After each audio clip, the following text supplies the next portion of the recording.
Van and news હવે જોઈએ અગત્યના સમાચાર। ફાયર બ્રિગેડ સાધનો ખરીદી કૌભાંડ 3 અધિકારીઓ સસ્પેન્ડ। વડોદરા મહાનગરપાલિકા દ્વારા 3.17 કરોડ રૂપિયાની ફાયર બ્રિગેડ સાધનો ખરીદીમાં કૌભાંડ થયો હોવાનું સામે આવતા મોટા પાયે કાર્યવાહી કરવામાં આવી છે। તપાસમાં કૌભાંડના ઇશારા મળતા chief fire officer Manoj Patil, deputy chief નૈતિક ભટ્ટ અને તત્કાલીન એચઓડી ડોક્ટર દેવેશ પટેલને સસ્પેન્ડ કરવામાં આવ્યા છે। આ સાધનો 10-12 ગણા વધુ ભાવે ખરીદાયા હોવાનો અહેવાલ મળ્યો છે। મ્યુનિસિપલ કમિશનર અરુણ બાબુએ તાત્કાલિક પગલાં લેતા અધિકારીઓ સામે કડક સંદેશો આપ્યો છે।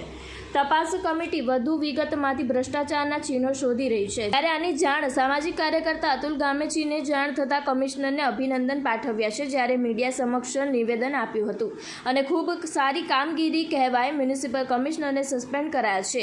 જો આવા ભ્રષ્ટાચાર થતા હોય તો આવા અધિકારીઓને સસ્પેન્ડ કરવા જ જોઈએ। હજુ વડોદરા શહેરમાં અમે પણ ઘણા બધા ભ્રષ્ટાચારો વિશે રજૂઆત કરી છે, છતાંય આનો કોઈ નિકાલ થતો નથી।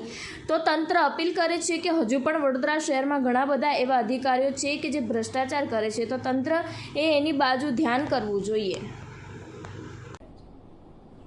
અમે વીએમસીની ધ્યાને જે ફાયર બ્રિગેડની એક ઇસ્યુ બાબતમાં નોર્મલ કોઝ ઓફ રેટ્સ કરતાં વધારે રેટ્સમાં માંગવામાં આવ્યું છે કરીને એક રજૂઆત મળેલી હતી। આ રજૂઆત ઘણી બધી ન્યૂઝપેપર્સમાં અને મીડિયાના મારફતે પણ લગભગ અઠવાડિયાની અંદર ચાલતું હતું।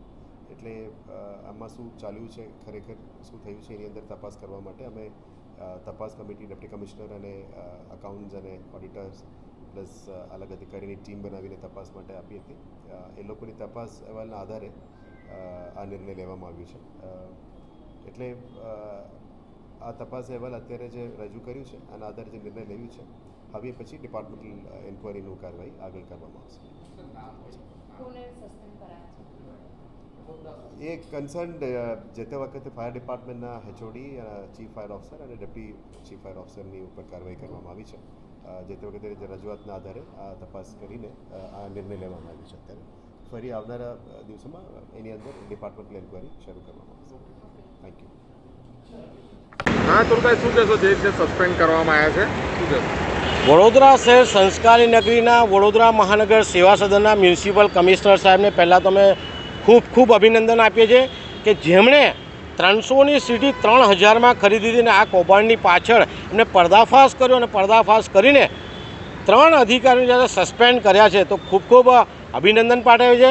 સાથે જે રીતનું ફાયર કર્યું છે કમિશનર સાહેબે, આવું ફાયર વડોદરા મહાનગરપાલિકાના તમામ વિભાગોમાં કરે અને જ્યાં પણ કરપ્શન ચાલતું એવા અધિકારીઓને સસ્પેન્ડ નહીં પણ હવે ડિસમિસ કરવા જોઈએ। કારણ કે વડોદરા શહેરની જનતાના રૂપિયા છે, ટેક્સના રૂપિયા છે અને આ ભ્રષ્ટાચારીઓ પોતાના ઘરમાં ઓહિયા કરી જાય છે, પોતાના બાળકોને વિદેશ ભણવા મોકલે છે।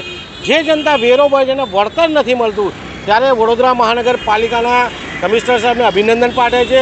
સાથે આ જે સીએફઓની અમે આરટીઆઈ કરી હતી કે આ સીએફઓ વડોદરા મહાનગરપાલિકામાં કઈ રીતે ભરતી થયા છે, આજ દિવસ સુધી હજુ અમને માહિતી નથી મળી, પરંતુ કમિશનર સાહેબને જણાવીશું કે આ સીએફઓની ભરતી તેમજ અન્ય ભરતીઓ જે થઈ છે એ ભરતીઓની તપાસ કરે, જો ગેરકાયદેસર ભરતીઓ કોઈ પણ વિભાગમાં કરી હોય તો આવા અધિકારીઓને સસ્પેન્ડ કરે। ફરીથી કહીશ કે વડોદરા શહેરની જનતા પણ જાગી છે, વડોદરા શહેરના અધિકારીઓ પણ જાગે છે અને કમિશનર સાહેબનો અમે ખૂબ આભાર માનીએ છીએ। Subscribe now and press the bell icon. Never miss an update.